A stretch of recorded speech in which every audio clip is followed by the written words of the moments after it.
और चलिए वक्त हो चला है न्यूज एंड व्यूज का। मैं हूं आपके साथ आयुषी नेगी और मेरे साथ मेरे दो सहयोगी मौजूद हैं, अवधेश मिश्रा और दीपा पाटीला। चलिए शुरुआत करते हैं। मध्य प्रदेश चुनाव को लेकर बीजेपी जल्द ही उम्मीदवारों की दूसरी लिस्ट जारी कर सकती है। उम्मीदवारों को लेकर बीजेपी के राष्ट्रीय अध्यक्ष जेपी नड्डा ने मध्य प्रदेश कोर ग्रुप के साथ बैठक की और उम्मीदवारों की दूसरी लिस्ट पर मंथन किया है। मध्य प्रदेश के आगामी विधानसभा चुनाव के मद्देनजर सभी पार्टियां तैयारी में लगी हुई हैं। इसी बीच चुनाव से पहले बीजेपी अध्यक्ष जेपी नड्डा ने अपने आवास पर मध्य प्रदेश कोर ग्रुप की बैठक बुलाई। बैठक में गृह मंत्री अमित शाह, मध्य प्रदेश के सीएम शिवराज सिंह चौहान और कई पदाधिकारी मौजूद रहे। जाहिर है कि बीते 17 अगस्त को बीजेपी ने मध्य प्रदेश में अपने उम्मीदवारों की पहली सूची जारी की थी। इसी सूची में बीजेपी ने अपने 39 उम्मीदवारों के नाम घोषित किए थे। अब माना जा रहा है कि बीजेपी अपनी दूसरी उम्मीदवारों की लिस्ट जल्द जारी कर सकती है, जिसे लेकर मंथन किया जा रहा है। मध्य प्रदेश विधानसभा चुनाव के मद्देनजर जेपी नड्डा के आवास पर बड़ी बैठक चल रही थी। जो शिवराज सिंह चौहान समेत तमाम जो नेता थे, भाजपा के जो अध्यक्ष हैं विष्णु शर्मा, वो भी इस बैठक में शामिल हुए हैं।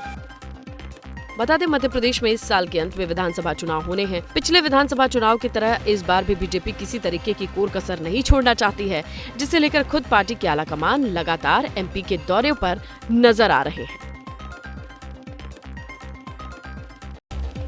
मध्य प्रदेश में विधानसभा चुनाव से पहले नेताओं के दल बदल का दौर तेज हो गया है। हाल ही में कांग्रेस ने बीजेपी के कई बड़े झटके दिए। बीजेपी के वर्तमान विधायक से लेकर 4 से ज्यादा पूर्व विधायक कांग्रेस में शामिल हो गए। मध्य प्रदेश विधानसभा चुनाव से पहले नेताओं के बीच भगदड़ मच गई है। सत्तारूढ़ पार्टी बीजेपी में से कांग्रेस जाने वाले नेताओं की संख्या अचानक बढ़ गई है। बीजेपी छोड़ कांग्रेस में जाने वालों की शुरुआत कैलाश जोशी के बेटे दीपक जोशी से हुई थी। उनके बाद पूर्व सांसद माखन सिंह, पूर्व विधायक अनुभव मुंजारे, पूर्व विधायक भंवर सिंह शेखावत, पूर्व विधायक गिरिजा शंकर और वर्तमान विधायक वीरेंद्र रघुवंशी भी कांग्रेस के दफ्तर में दस्तक देते नजर आए।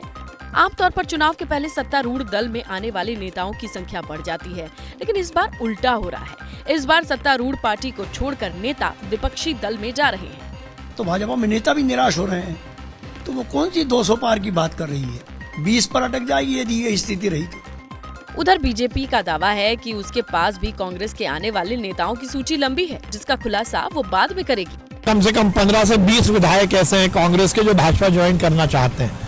चुनाव से पहले पार्टी में अदला बदली का सिलसिला जारी रहेगा, मगर इससे चुनाव पर कितना असर होगा, ये आने वाला समय तय करेगा।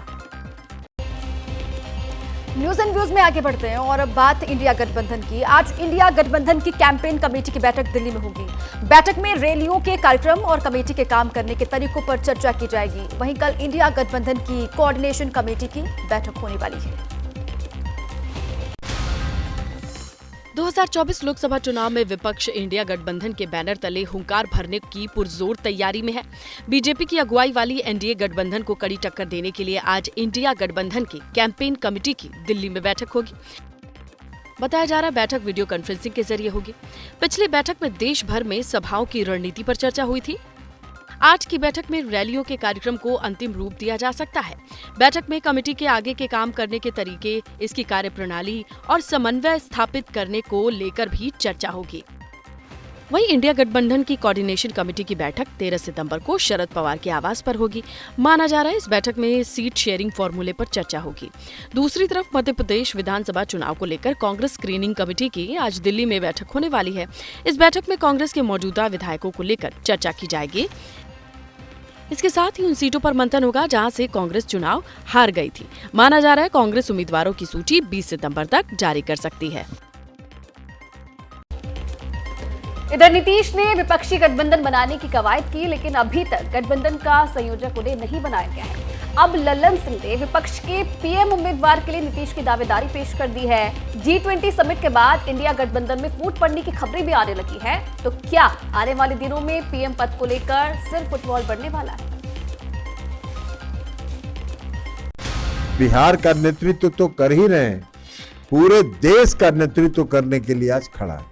नीतीश कुमार की पार्टी जेडीयू ने एक्स पर पार्टी के राष्ट्रीय अध्यक्ष ललन सिंह का ये वीडियो शेयर करके विपक्ष के पीएम पद के चेहरे को लेकर अपने स्टैंड का संकेत दे दिया है। बिहार का नेतृत्व तो कर ही रहे हैं, पूरे देश का नेतृत्व करने के लिए आज खड़ा है। बीजेपी इंडिया गठबंधन में पीएम पद के उम्मीदवार को लेकर लगातार विपक्षी नेताओं को घेरती रही है। ऐसे में ललन सिंह के बयान ने विपक्षी गठबंधन की पार्टियों के बीच खलबली मचा दी है। विपक्ष के चेहरे पर आरजेडी सुप्रीमो लालू यादव ने गठबंधन दलों से दुल्हा होने का दावा किया है। कहा है कि जल्द ही नाम का ऐलान कर दिया जाएगा। दुल्हा में कौन सी तकलीफ होगा, दुल्हा चुन ले गए, उसमें से दुल्हा हो जाए। G20 के मंच पर पीएम मोदी के साथ बिहार के सीएम नीतीश कुमार की तस्वीर के बाद बिहार में सियासी भूचाल की भविष्यवाणी हो रही है। नीतीश जी के मन में अगर बात नहीं चलती तो वहाँ पहुँचते ही नहीं। आगे आगे देखिए क्या होता है।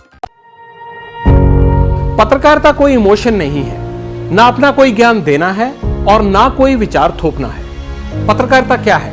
पत्रकारिता का मतलब है सही जानकारी इकट्ठा करना और तथ्य बताना।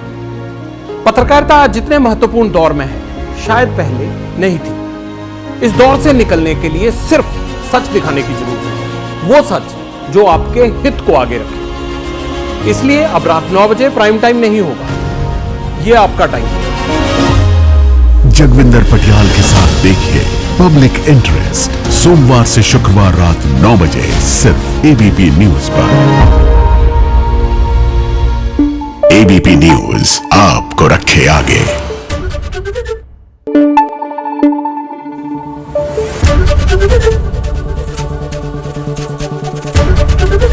एबीपी न्यूज आपको रखे आगे।